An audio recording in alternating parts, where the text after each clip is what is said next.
Cipher का मामला है, इमरान खान साहब के केसेस का मामला है, आज उसमें एक बार फिर से पेशरफ्त हुई है। उस पेशरफ्त के हवाले से मैं जानूंगी। पाकिस्तान से सीनियर जर्नलिस्ट फयाज महमूद ने हमें ज्वाइन कर लिया। अस्सलाम वालेकुम फयाज, एक बार फिर से आपने ज्वाइन किया। साइफर केस के हवाले से बताइएगा, कहाँ तक पहुंचा है ये केस, क्या पेशरफ्त हुई है। असद मजीद के हवाले से बड़ी बातें सुनने में आ रही हैं कि उनका जो बयान है वो शायद वो गवाह बन सकते थे लेकिन वो नहीं बने। क्या हुआ है इस केस में?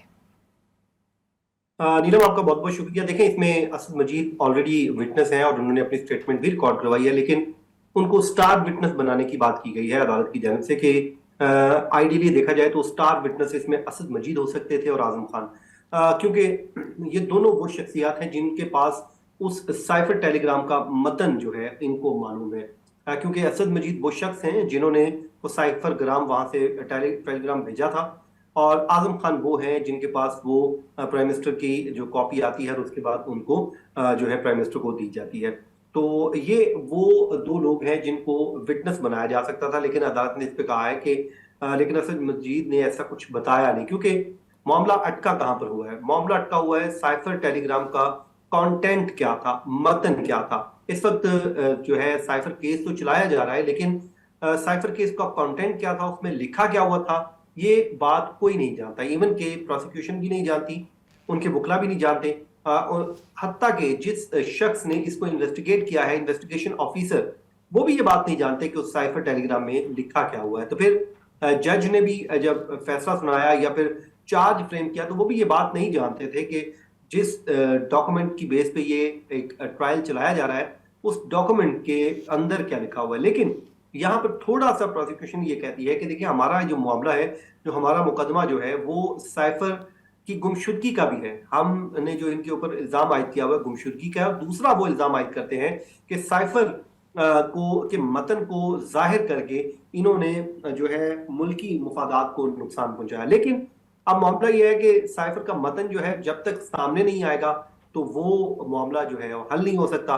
तो आज भी इसी बात पर बहस होती रही है, और उनके वकला के एक ही कोशिश है कि इस केस में इसी बात का फायदा लेते हुए अपने जो मुल्जमान हैं उनकी कन्विक्शन को सेट असाइड करवाया जाए। क्योंकि लास्ट हियरिंग पर भी बात हुई, आज भी इसी मौजू पर बात हुई, और जो बैरिस्टर सलमान सफदर हैं उन्होंने फोकस इस मामले को कर रखा है। बल्कि कल आपको याद होगा जब लास्ट हियरिंग हुई है, उसमें उन्होंने कहा था कि ये तो ऐसा ही है कि मुकदमे मर्डर केस है लेकिन लाश मौजूद नहीं है। तो इस का साइफर का भी वो कहते हैं कि लिंक ऐसा ही बनता है। बाकी जस्टिस आमिर फारूक और जस्टिस मियां गुल हसन औरंगजेब ने बड़े सवालात भी पूछे हैं, आज इस्तफसार भी उनसे किया, और उसके बाद जो है अमरीकी जो नाज़िमुल उमूर है एंजेलिना जो है मर्कल, उनके हवाले से बात हुई कि उनके जो मैसेजेस थे, ना तो उनको खुद विटनेस बॉक्स में खड़ा किया गया, ना ही उनका कोई मैसेज जो है रिकॉर्ड पर, व्हाट्सएप मैसेज रिकॉर्ड पर लाया गया, जिस पे अदालत ने कहा कि हम डिस्कस कर रहे हैं कि क्या किसी सफीर को यूं बुलाया जा सकता है। तो जिसके बाद जो है इस केस की जो समाअत है वो अब ट्यूसडे तक मुलतवी कर दी गई है। अब ट्यूसडे इस केस की बात होगी, और जो आर्गुमेंट्स है बैरिस्टर सलमान सफदर ही जारी रखेंगे। अच्छा, आज 28 मार्च हो चुकी है। इद्दत पे निकाह केस की क्या दोबारा हेयरिंग हो पाई? उस केस में कोई पेशरफ्त हो पाई? इद्दत में निकाह केस की उसमें कोई पेशरफ्त नहीं हुई। उसकी बुनियादी वजह यह है कि शाहरुख अर्जुमंद साहब, जिनके पास ये अपील ज़ेर समात है, वो उम्र की अदायगी के लिए 6 अप्रैल तक सऊदी अरब में मौजूद हैं। तो कल लास्ट हियरिंग हुई है, जिसमें क्योंकि कल केस फिक्स था, तो फिर ड्यूटी जज ने 6 अप्रैल तक के लिए मुलतवी कर दिया, और इस केस की कोई समाअत नहीं हो सकी। उसकी बुनियादी वजह मैंने आपको बता दी है कि शाहरुख अर्जुमंद साहब जो है वो उम्र की अदायगी के लिए सऊदी अरब में मौजूद हैं। सही। अच्छा फयाज, अभी जो जजेस की जानिब से एक लेटर लिखा गया, ऑब्वियसली पाकिस्तान में इस वक्त सबसे ज़्यादा बड़ी खबर, इनफैक्ट इंटरनेशनली पाकिस्तान में जब देखा जा रहा है, इंटरेस्ट लिया जा रहा है, तो इस खबर में लिया जा रहा है। उस केस में आज क्या कुछ हुआ? मुलाकातें हुई, वज़ीर आज़म से मुलाकात हुई, इंक्वायरी कमीशन बनने जा रहा है, और उसकी कोई डिटेल्स अगर आप हमसे शेयर कर सकें। हाँ, देखिए, बड़ी अहम मीटिंग हुई है। प्राइम मिनिस्टर पाकिस्तान की मुलाकात होती है चीफ जस्टिस पाकिस्तान से, जिसमें जस्टिस मंसूर अली शाह भी मौजूद थे। उसके अलावा जो है अटॉर्नी जनरल पाकिस्तान, वजीर कानून आजम नज़ीर तारड़ साहब। तो ये बड़ी एक तवील दौरानिया की, तकरीबन 1 घंटे से जायद दौरानिया की ये मुलाकात हुई है, और जिसमें जाहिर है ये पूरा मामला डिस्कस हुआ। ये मामला अब इतना आसान नहीं रहा। इस मामले ने जो है वो कहते हैं ना कि अब अपनी जड़ें पकड़ ली हैं, क्योंकि इसको ऐसे ही हवा में अब छोड़ा नहीं जा सकता था। एक फेडरल कैपिटल की हाई कोर्ट है और उसके 8 में से 6 जजेस, ये 6 जजेस का जो हिंसा है कोई मामूली हिंसा नहीं है, ये बहुत अहम है। और पाकिस्तान की हिस्ट्री में मेरे ख्याल में पहली बार ऐसा हुआ है कि एक ही हाई कोर्ट के 6 जजेस बैक वक्त एक लेटर लिख देते हैं और उसमें वो संगीन नौयत के इल्जाम आयद कर देते हैं जो पाकिस्तान के जो है खुफिया इदारे हैं या इंटेलिजेंस इदारे हैं, उनके ऊपर इल्जाम आयद हो जाते हैं। तो इसलिए ये मामला इतना आसानी से इसको खत्म नहीं किया जा सकता था। तो आज बड़ी अहम मीटिंग हुई है और ये बड़ी हाई लेवल की मीटिंग है। देखिए, इससे बड़ी मीटिंग क्या हो सकती है कि प्राइम मिनिस्टर खुद मीटिंग में बैठे हुए हैं, चीफ जस्टिस पाकिस्तान मीटिंग में बैठे हुए हैं और इस मामले को डिस्कस किया जा रहा है। और इतनी देर डिस्कस किया गया था, उसके फुल जो कंटेंट है वो तो बाहर नहीं आया। बहरहाल जो प्रेस कॉन्फ्रेंस हुई है उसमें ये सामने आया मामला कि वफाकी हुकूमत ने इसमें कमीशन बनाने का फैसला किया है। इंक्वायरी कमीशन बनाया जाएगा जो साबका रिटायर्ड जस्टिस या जजेस के ऊपर मुश्तमिल होगा और वो इस मामले की इंक्वायरी करेंगे। सॉरी जी। अब ये मामला जो है इन्वेस्टिगेशन में आएगा। अब इंक्वायरी जब होगी तो तब इसमें बहुत सारी चीजें अब खुलकर सामने आएंगी। लेकिन मुस्लिम लीग नून की हुकूमत है और आपको पता है मुस्लिम लीग नून की का जो मामला है 2018 वाले जो एपिसोड थी, उस वक्त जो कुछ हुआ, मुस्लिम लीग नून आज भी उसको नहीं भूलने को तैयार। मुस्लिम लीग नून हमेशा यही चाहती है कि उस मामले को भी किसी स्टेज पे जाके इन्वेस्टिगेट किया जाए। तो अब जजेस ने खत लिख के एक राह हमवार कर दी है, क्योंकि जस्टिस रिटायर्ड शौकत अजीज सिद्दीकी साहब मौजूद हैं, उनकी भी तकरीर भी मौजूद है। और उसके अलावा उन्होंने जो उस वक्त एलिगेशन लगाए थे, उन्होंने बाय नेम लगाए थे एलिगेशन, और उन एलिगेशन को भी अब टॉप फिर करना पड़ेगा। ये तो नहीं होगा कि इन 6 जजेस की बात सुन ली जाए, हुकूमत में भी मुस्लिम लीग नून बैठी हो और जिस बात पे उनके एनालिसिस हैं उसको वो बिल्कुल नजरअंदाज कर दे या आंखें बंद कर दे।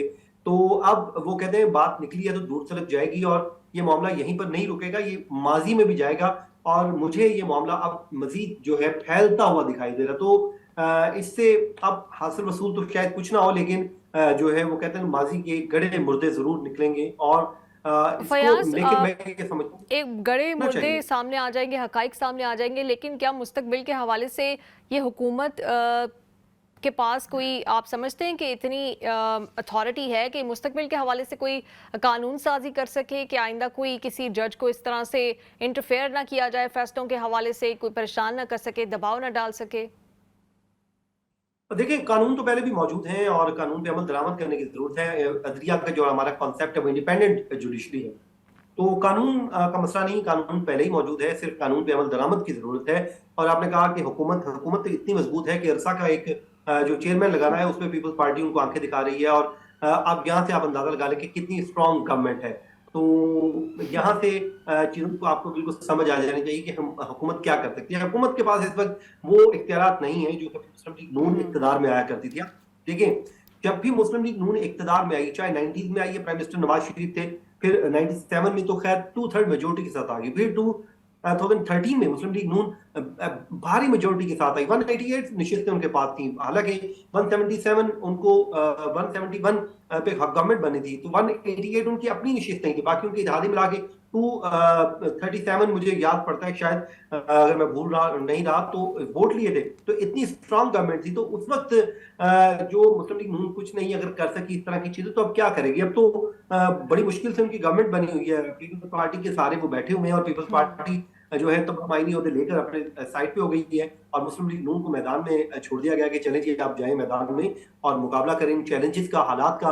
और बाकी जो आईनी ओहदे हैं हम उनको मजे भी लेंगे और हम हुकूमत में भी होंगे, बैक वक्त अपोजिशन में भी होंगे। लेकिन मैं ये समझता हूँ कि जो कानून पहले से मौजूद है, तमाम इदारे जो है वो अगर अपनी आईनी हदूद में रहें, अपने अपने जो काम है, देखें इस वक्त हमारे लिए इंपॉर्टेंट क्या है? इंपॉर्टेंट पाकिस्तान है, पाकिस्तान की इकोनॉमी आपके सामने है। पाकिस्तान में इस वक्त जो दहशतगर्दी की नई लहर आई है वो हमारे सामने है। उसके अलावा दीगर ऐसे बेशुमार चैलेंजेस हैं, महंगाई है, बेरोजगारी है, दीगर चैलेंजेस हैं। इन सब चैलेंजेस का कोई एक जमात सामना नहीं कर सकती। लेकिन मुझे बड़े अफसोस से कहना पड़ता है कि हमारे यहाँ जो हमारे अपने पर्सनल इंटरेस्ट हैं, खासकर मैं पॉलिटिकल पार्टीज की बात करूं या फिर जो है जो दूसरे इदारे हैं उनकी बात करूं, सबके अपनी पर्सनल वो इंटरेस्ट है, वो बहुत जो है वो हावी होते जा रहे हैं पाकिस्तान के मुफादात पे। फयाज, मैं आपसे ये जानना चाहूंगी कि आप ये बात भी कंप्लीट कीजिएगा, आपने जस्टिस शौकत अजीज सिद्दीकी का जो फेस था, जिस तरह से उनके साथ उनको हटाया गया उनकी जॉब से, एक उन्होंने माली मुश्किलात का सामना किया,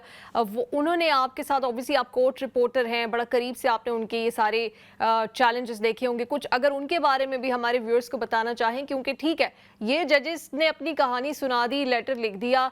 शौकत अजीज सिद्दीकी साहब के साथ जब ये मामलात हो रहे थे तो लोग उनको सुनने को भी तैयार नहीं थे, उनको उनकी कोई बात करने को भी तैयार नहीं था, इतनी आज़ादी भी नहीं थी कि उनका सच दुनिया के सामने लाया जा सकता है। बट अब अल्लाह ने उनको मौका दिया है, 2018 में वो केस शुरू हुआ, 2024 में उनको किसी हद तक इंसाफ मिला है, लेकिन वो उनके कीमती साल और वो जो चीफ जस्टिस उन्होंने बनना था ये तो उनको कोई भी वापस नहीं कर सकता। तो उनके चैलेंजेस के बारे में अगर आप कुछ हमारे व्यूअर्स को बताना चाहें। आपने ये बात की और मैं खत में एक जुमला मुझे पढ़ा, मैंने जब जजेस ने लिखा था कि जस्टिस रिटायर्ड शौकत अजीज सिद्दीकी साहब ने भी इल्जाम लगाए थे, तो हम उनकी मामले की इन्वेस्टिगेशन की हमायत भी करते हैं, ये मौजूदा जजेस ने लिखा। तो इस पर मुझे एक शेर याद आ गया कि मेरे कत्ल के बाद उसने जफा से तौबा, हाय उस जुदे पशेमा का पशेमा होना। तो ये शेर मुझे आज याद इसलिए आ रहा है कि ये वो वक्त था, मुझे तो बिल्कुल याद है, हमने तो ये तमाम दौर देखे हैं, हमने 2018 का दौर भी देख लिया है, अभी 2023 में जो कुछ हुआ है हमने देख लिया है, और आज जो कुछ हुआ है हमने वो भी अपनी आंखों से देख लिया है। 2018 में शौकत अजीज सिद्दीकी साहब ने जब ये तकरीर की, 2017-18 में जब उनकी तकरीर हुई, तो हुआ क्या था? हुआ ये था कि जो इस्लामाबाद हाई कोर्ट के जजेस हैं, एक तरह का उन्होंने उनसे बातचीत करनी बंद कर दी थी, वो नहीं बोलते थे, उनसे नहीं बात करते थे। ऑल्दो के बाद में अतर मिनल्ला साहब ने जो है कहा था, एक आध दफा हमारी उनसे जब बातचीत हुई इसी मौजू के ऊपर, तो वो इस बात के हामी नहीं थे कि इस तरह कोई तकरीर की जाती। बहरहाल बाकी जो चीजें थी, बाकी जजेस को मैं आपको एक वाकया सुना देता हूँ कि इनके बच्चे की शादी आ गई, तो सिद्दीकी साहब ने इनविटेशन भिजवा दिया अपने साबिका कोलीग्स को और अपने बेटे को भिजवाया कि जाके खुद दे के आओ। वो खुद गए, दे के आए, लेकिन कहते हैं कि हमें बताया गया, पता चला हमें कि भाई शादी पे तो आना दरकिनार, किसी ने फोन करके कंग्रेचुलेशन भी नहीं दी। इतने उस टाइम वो अपना खौफ था या कुछ भी कह लीजिए, लेकिन देर आए दुरुस्त आए, अब एहसास हुआ है, चलें अच्छी बात है। और अगर ये उस वक्त खड़े हो जाते अपने जज के साथ तो शायद आज ये मौका ना देखना पड़ता, लेकिन कहीं किसी को तो खड़े होना है। आज अगर ये खड़े हो गए तो चले, देर आए दुरुस्त आए। तो मैं ये समझता हूँ कि इन इल्जामात को इन्वेस्टिगेट होने की भी जरूरत है कि जजेस अगर अप्रोच हुए हैं तो कैसे हुए हैं, कैसे